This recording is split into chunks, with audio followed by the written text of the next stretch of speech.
Okay, this is out there because I may have given some wrong, not dangerous, but just not correct information out there.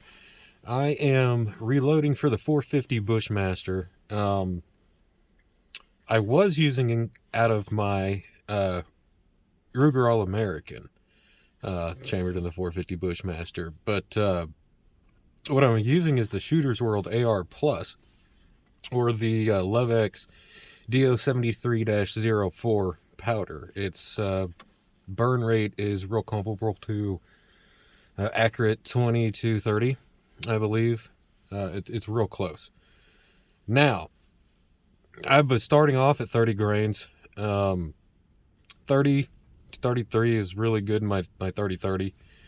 I'm pushing 150 cast projectile. I'm not checked bullets, none of that junk. This is just going to be what it is: cast, powder coated sized bullets. That's what we want to know. That's what we want to find out.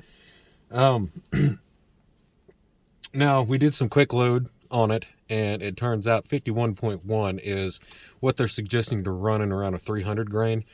I am still waiting for Shooter's World and lovex to get back with me. Blake over there has been amazing. He's gotten back with me so far. But it's about Christmas time, and I don't know about you guys, but for me, it is about the only time of the year that I get to play around with something that we know will work. Other times of the year, we are not provided that opportunity. We have to know something works, and it works well for what we intend it to do. So what I'm doing now is I'm just playing around. I woke up to the frozen tundra of hot this morning. I didn't realize it was going to be negative freeze your ass off. But this is kind of cool because not only that, it gives me a pretty cool test to get this barrel nice and cold. So we are, well, honestly, we're 1 degree right now, so we're warmed up just a little bit. But I've been sitting here for about 15 minutes trying to get this barrel cold down. I just now got the chills and the shivers, just a hair. I am being a little bit safe. Safety classes are recommended, but obviously not required to do this. I do have a plate carrier on, AR 550, got the TQ, so we'll see. I am in my truck, well, my farm truck, but if I need to make it to the hospital, I can. Also, I'm running Starline brass. I really don't want to lose my brass in the snow and run it over, and yeah. But I'm going to shut the hell up and just shoot. I've got 2 rounds loaded up. I'm going to be starting at 48 grains. Now, these are compressed loads. This is what kind of started getting me on the freaked out area. Now, out of the Ruger All-American, 32 grains. It sounds just like a Rook rifle. If you don't know what that is, it's almost like an unsuppressed rifle. It sounds just like an air rifle. It's kind of cool. And it hits with some authority. A 230 grain, it's going to smack whatever you're hitting. But right now, I'm testing functionability. I want to see what will actually cycle this firearm. So I've got 2 of each loaded up starting at 48. 51.1, which is suggested, and because it for the 300 grain, because I'm running a little bit lighter, I actually went ahead and went 52.2. I'm gonna shut up because it's cold and just have at it. Now I am using a stock AR 556 lower by Ruger. There is no upgraded buffer spring in this one. Now, this is the 18-inch heavy. This one is a Christmas present from somebody who is no longer in my life, which I'm elated to be free of that mess. But I don't mind if I destroy it. I just really don't want to destroy myself. So we're going to see. I've not sighted this thing in. I just slapped a red dot on it because I'm at 50 yards. And I don't feel like getting out of my truck. So, 48. On the nose. Now, all of these are loaded absolutely on the nose. Trickle charged down to the T. Double verified, too, on the old school whatever it's called, slided weighted measure, and then the well, 2 digital scales, just to be 100% sure, because I am in compressed load range now, very much so. So we'll find out. Let me just shut up and shoot. Now, if this does not cycle, then I won't bother with the other one. Now, if it does cycle, I'll go ahead and fire off the second one in the same grain. Yeah, that's how we're going to run it. So shut up. I'm not a YouTuber, dude, whatever. But I don't want any information out there that could potentially hurt somebody or be wrong that could be relayed back to me. That's just not professional at all. So she chambered right in. I'm also running these just a hair shorter. I think case overall is 2.26. I'm running 2.150. It seems to want to chamber a whole lot better in these Bear Creek arms, and I am running a pretty heavy crimp. Something else to keep in mind, if anybody's using the old Lee, I call it the open face, one of the cheaper end models, reloading presses, give that case a 90-degree turn. And then give it another 90-degree turn when you're crimping it, because these things need to be crimped. I mean, not heavily, but you need to be sure that it is very consistent. So I'm going to shut up and get to going, and if I got to run to the hospital or I die, I have a pretty cool video at my wake, hopefully. Well, firing. We got functionability. It did not lock the slide back, however. So that was 48 grains. I am going to go ahead and load the second one up of that, just to kind of see, maybe something was a little off. Maybe I can get the slide to function. Maybe that is the very, very bottom lower tier end that we can get this thing to function. Maybe I can gas it out and she'll just be extra gassy.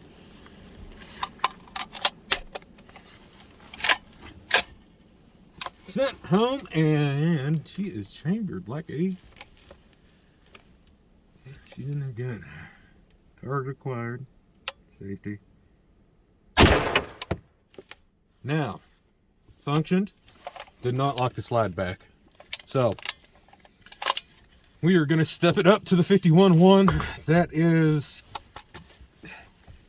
not really recommended, but it is what we got off of load data, so or quick load. So, yeah, bear with me just a second. I've only got 2 of these things. We're gonna see if this one locks the slide back. If it does, I'll be happy, because that'll be kind of cool. Because this is bumped up 3 grains pretty much. So yeah, not bad actually. I'm gonna go down and see if these things are keyholing. I am smacking a barrel lid, so it might be a little bit hard to tell unless it's on paper. But yeah. Ooh. Yeah, that seems to be maybe. What have we got going on?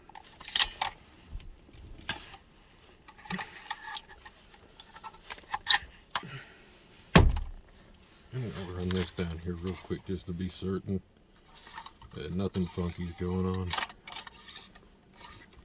Okay. I seem to be clearing good.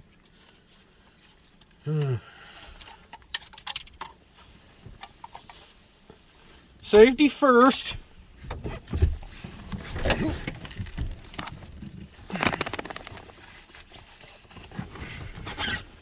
Now, see, this is why you gotta have a heavy crimp on these things, or it's consistent. It may have just been that powder not burnt up. Yeah, it had to be. Alright. We're gonna go. I'm gonna send it from the bolt lock position. Maybe that'll go ahead and just kind of force it into battery.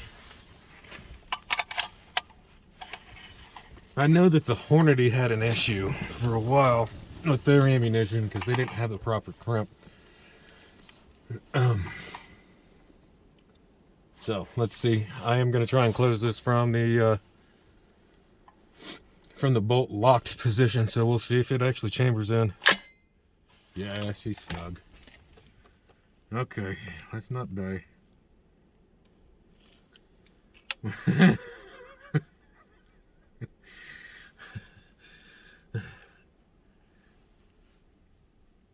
Safeties. They save people, you know. We did not lock back, but we definitely had the functionability. Okay, so I'm going to lock it back. I am going to go ahead and run the run a barrel brush down, bore brush down. Kind of see if this kicks out any unburnt powder. See what's going on. Yeah, we got a little bit of unburnt powder, but not a lot.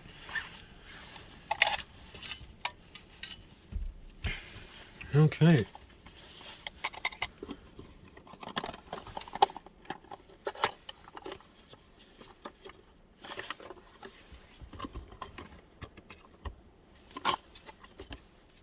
Well, this of course is another one of the 51 ones. So I'm just gonna find out just to be 100% certain. Maybe that one went on, one off. Maybe it's cold. Maybe the port system didn't want to work right. I don't know. Maybe it doesn't like my lower. I don't know. But I do have 52.2. If that doesn't work, I am going to step this up because I really feel like I can get functionability out of this powder, even at compressed charge rates with a 230 grain cast, because that will be pretty awesome. I used a bunch of it for the reloading 223 and 3030, so why not be able to stick with one powder? It might just take a hair bit more, but it certainly beats paying $2.60 or $3 a shot, depending on where you're at. Now, I'm going to shut up, send this thing home, and yeah, let's see if she functions in. Goes in. She's a perfect. Safety save lives. Yeah, we didn't get the lock back at all. Okay. So, she's not really kicking that hard.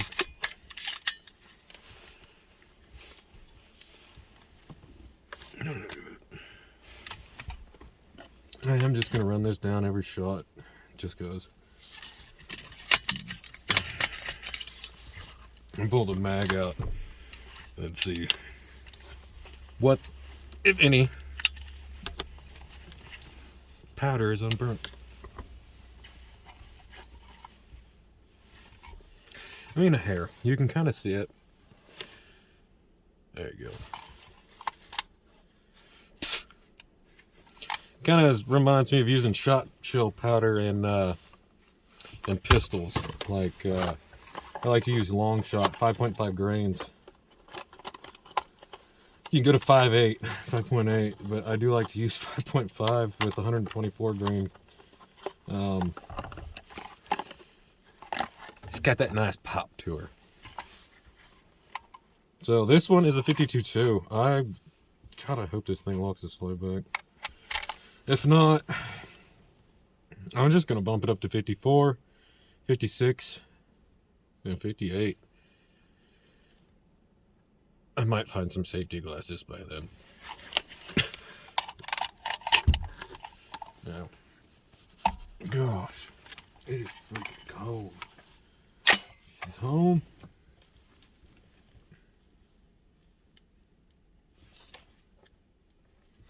And my battery's dead. Please lock back. Oh, why didn't you lock back? Okay.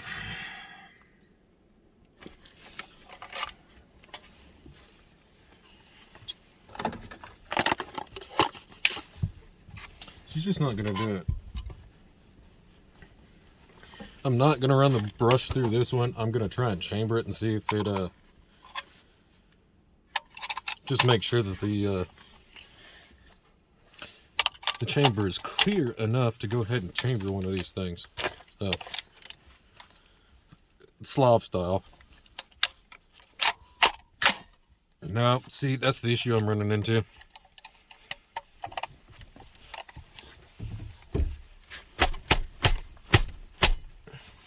Yep.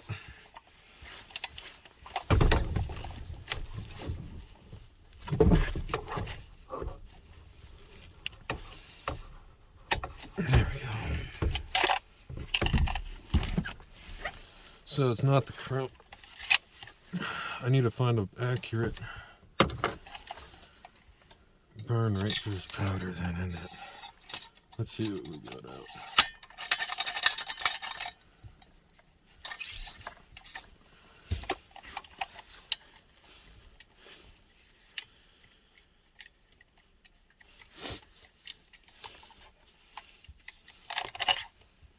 Yeah, see, that's one of my main issues.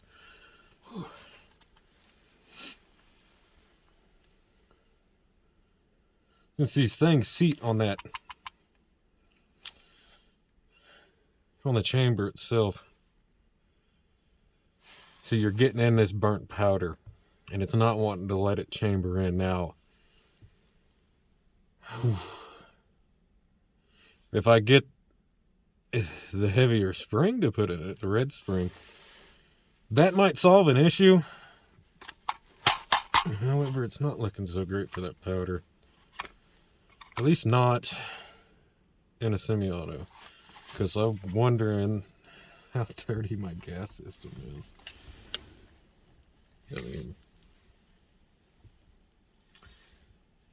yeah, I'll take her apart and clean her, but I am going to fire this last one just because I have it, and yeah. So I'm just going to send it.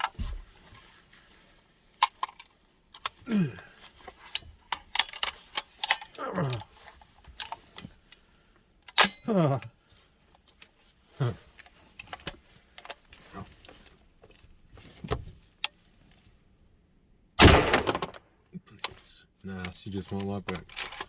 Alright, we're going to revisit.